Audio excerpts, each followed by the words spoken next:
Ya saya ulang lagi ya. Berarti Rasulullah adalah Rasul yang sukses membuat sarana orang kembali ke Allah, mengakui kudrahnya Allah dengan sarana apa saja, melihat rumput, melihat hewan, dan hewan itu ya apa saja, dabah itu apa saja, hewan yang melata di bumi apa saja, semua bukti kudrahnya Allah. Bahkan Rasulullah sukses membiarkan umatnya nggak ditunggui beliau tetap iman, mergo ditunggui konsep sing super gini kok Al-Qur'anul Karim. Jelas ya? Tapi caranya memahami ya seperti yang saya terangkan ini.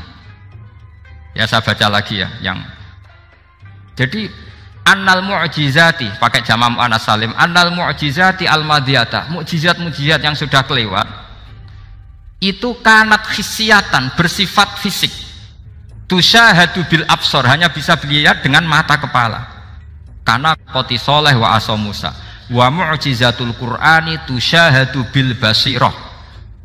Sementara mukjizatnya Quran disaksikan dengan mata hati, dan setiap orang punya mata hati. Fayakunu man yattabi'uhu li ajliha aksar. Li anna alladhi yushahadu bi ainir ra'si yang qaridu bin qiradi musyahidihi. Walladhi yushahadu bi ainil aqli bakin yushahiduhu kullu man ja'a badal awal mustamirron. Sesuatu yang dilihat dengan mata kepala, setelah para saksi ini meninggal, maka setelahnya mencari-cari, bisa percaya bisa enggak. Tapi mukjizat yang disaksikan mata hati, siapapun percaya dan sampai ila yaumil kiamat. Dan tentu Quran lebih unggul dalam hal ini. Dan insya Allah kita semua adalah ahli Quran. Yaitu harus punya kesimpulan falam mata bayyana lahu qala a'lamu annallaha ala kulli syai'in qadir. Sebagian ayat walita alamu annallaha ala kulli syai'in qadir wa annallaha qad ahata bi kulli syai'in ilma. Itu kenapa mukjizatnya Quran dasar. Itu yang gampang-gampang ya, melihat nyamuk, unta, kerbau itu yang gampang. Anda tak naikkan kelas sedikit menjadi agak ilmiah. Misalnya begini, kamu ahli falak. Misalnya kamu ahli falak. Misalnya kayak Batu Rehan ya. Itu pasti tahu kalau matahari dan rembulan dibikin Allah itu asyamsu wal qamaru bi husban, bahwa matahari dan rembulan dibikin ini untuk hisab. Walladzi ja'ala syamsa diya'a wal qamara nura wa qaddarahu manazila li ta'lamu 'adadas sinina wal hisab. Sehingga ketika ternyata betul samsiyah bisa dihitung menjadi tahun samsiyah, yang oleh bahasa milenial disebut Masihiyah. Sayyidina Umar agak tersinggung. Sebetulnya yang namanya hisab itu tidak ada hubungannya dengan Masehi dan Hijriyah, itu tidak ada. Semua berdasar matahari atau apa? Rembulan. Lah sialnya yang samsiyah ini oleh bahasa internasional disebut apa? Masehiyah. Makanya Sayyidina Umar marah terus bilang ya sudah kalau gitu Qamariyah bikin apa? Hijriyah. Jadi itu sebenarnya nama politik. Sebetulnya kalau objektif yang jadi ukuran ya samsiyah sama Qamariyah. Berhubung ini sudah diambil tetangga partai sebelah, akhirnya ya kira-kira gitu. Jadi kira-kira seperti itu. Akhirnya kita namanya apa? Hijriyah, apa samsiyah sama apa? Hijriyah. Sebetulnya yang asli ya samsiyah, Qamariyah. Tapi nggak apa-apa lah. Dunia itu mesti ada politiknya. Lah yang repot orang-orang fanatik hukum pakai bahasa nasional itu repot. Jadi misalnya kematian Yesus Kristus itu mesti Batu Rehan kan nggak percaya, akhirnya ditambahi kematian Sibeh. Karena kalau bilang iya kan percaya, makanya ditambahi apa? Sibeh. Karena menurut orang Islam berkeyakinan Nabi Isa itu nggak terbunuh, maka ditambahi apa? Sibeh.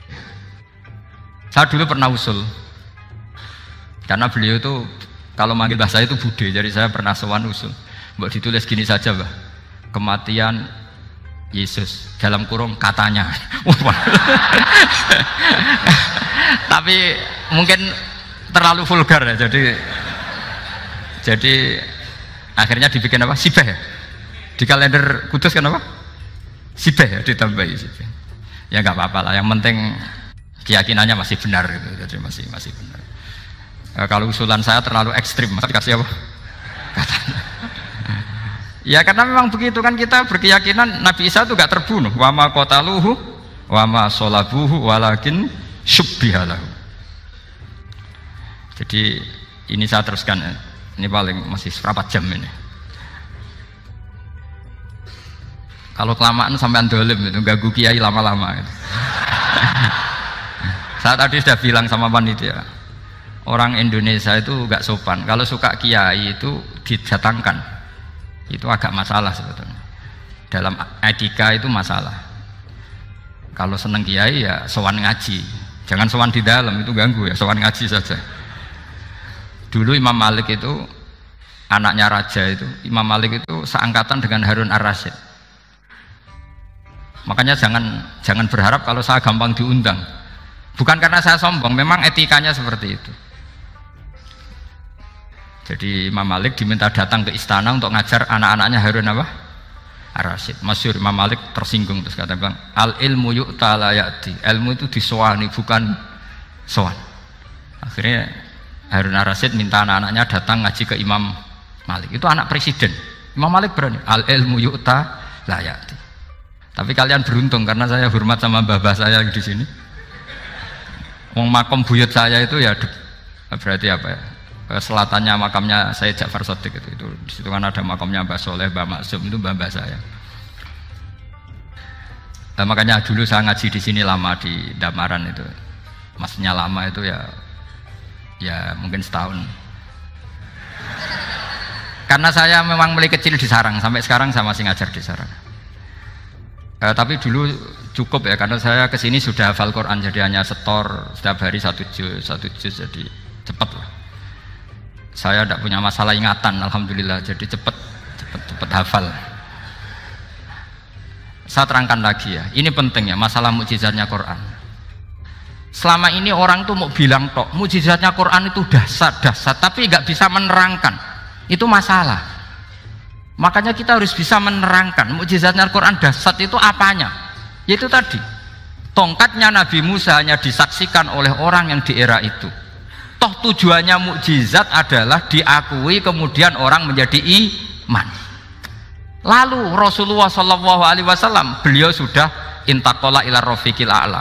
Tapi konsepnya Quran menjadikan orang yang nggak ditunggui beliau tetap iman ila yaumil kiamah. Itu yang maksud fa'arju an aku na aktsarahum tabi'an yaumal kiamah. Mukjizat saya itu cukup Quran kata Nabi, dan dengan mukjizat itu orang akan iman ila yaumil kiamah. Caranya seperti ini. Karena tadi sedahsyat-dahsyatnya mukjizat, tujuan utama orang terdikte supaya ikrar ngakui kudrohnya Allah.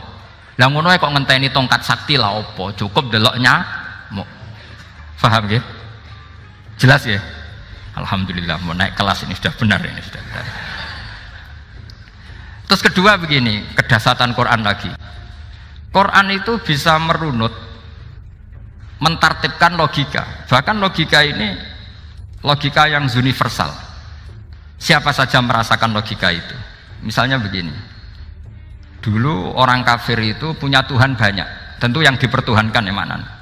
Yang dipertuhankan itu banyak. Karena pikiran mereka urusan banyak, problem banyak, ya Tuhannya harus banyak. Ada BPKB 3D kan, istri cerewet, macam-macam lah, itu kan problemnya banyak, maka Tuhannya harus banyak. Karena Tuhan itu maknanya penyelesai masalah. Sehingga kalau masalahnya banyak, Tuhan harus banyak. Ketika Rasulullah membawa konsep satu Tuhan, mereka janggal. Makanya mereka bilang, aja'alal alihata ilaha wahida inna hadza lasyai'un ujab. Masa Tuhan satu? Ini aneh, nggak bisa. Tuhan harus banyak, karena masalah kita banyak. Itu terpatri, di otak mereka terpatri. Lalu Nabi dengan santai diajari Allah menerangkan. Andaikan kalian punya majikan banyak dan perintahnya beda-beda, kamu suka enggak? Ya enggak suka, mat, enggak enak. Punya majikan banyak itu udah enak. Milih mana majikan banyak sama satu? Satu aja, mat. Tuhan kamu adalah majikan kamu. Kalau banyak kamu bingung. Ya mat, satu aja mat. Itu segampang itu. Jadi menggiring, Tuhan itu kan bos kita, tuan kita. Kalau banyak berarti yang memerintah kita banyak, dan bisa konflik bos-bos kita ini karena berebut anak buah tadi. Akhirnya mereka, kalau kamu punya majikan banyak dan perintahnya beda-beda, semuanya minta dilayani, kamu pusing enggak? Ya pusing, mat. Minta mana? Majikan banyak sama satu. Satu saja Muhammad. Ya Tuhan kamu adalah atasan kamu, maka harus satu. Mereka faham. Oke mat, Tuhan satu. Itu yang dimaksud dorobawaw matalar rojulan fihi syuraka umutasyakisuna wa rojulan salamal lirojul hal yastawiyani masalah. Langsung alhamdulillah. Karena mereka yang paling bodoh pun faham. Dengan logika itu faham. Kalau Tuhan banyak, perintahnya banyak, kita repot. Maka Allah bikin satu masalan, yaitu rojulan fihi syuraka umutasyakisuna wa rojulan salamal dirojul. Satu lelaki, satu bos, satu perintah. Kayak apa mudahnya Allah. Kemudian mereka tetap menuhankan Lata, Hubal dan Uzza karena mereka dipertuhankan. Sebenarnya nggak pernah Tuhan tapi dipertuhankan. Allah memberi contoh itu sederhana sekali. Wa daraballahu mathalar rajulaini ahaduhuma abkam la yaqdiru ala syai'in wa huwa kallun ala maulah aina ma yuwajjihu la ya'ti bi khair hal yastawi huwa may ya'muru bil adl. Kata Rasulullah, Lata itu menurut kamu apa? Ya Tuhan kami. Muhammad, Hubal ya Tuhan kami, Uzzah ya Tuhan kami. Lalu kalau mereka kotor ya saya mandikan, kalau hidungnya coplok ya saya tata. Terus kata Rasulullah begini, kamu mau nggak punya budak atau pembantu yang buta, tuli, bisu? Kamu mau nggak punya pembantu loh ya, pembantu itu budak zaman dulu. Kamu mau nggak punya pembantu yang buta, yang tuli, yang bisu? Wah gak doyan mat, nggak apa pembantu ngono. Yang pembantu saja kamu nggak mau yang gitu kok malah punya bos begitu? Orang yang tuli, yang bisu, yang kopok, jadi pembantu saja nggak layak kok malah jadi pangeran. Paham ya? Arca dan berhala itu kan nggak bisa apa-apa. Kamu mau gaji ngasih THR pembantu yang kopok, bisu, picek? Mau? Wong jadi pembantu saja nggak sah kok mau jadi apa?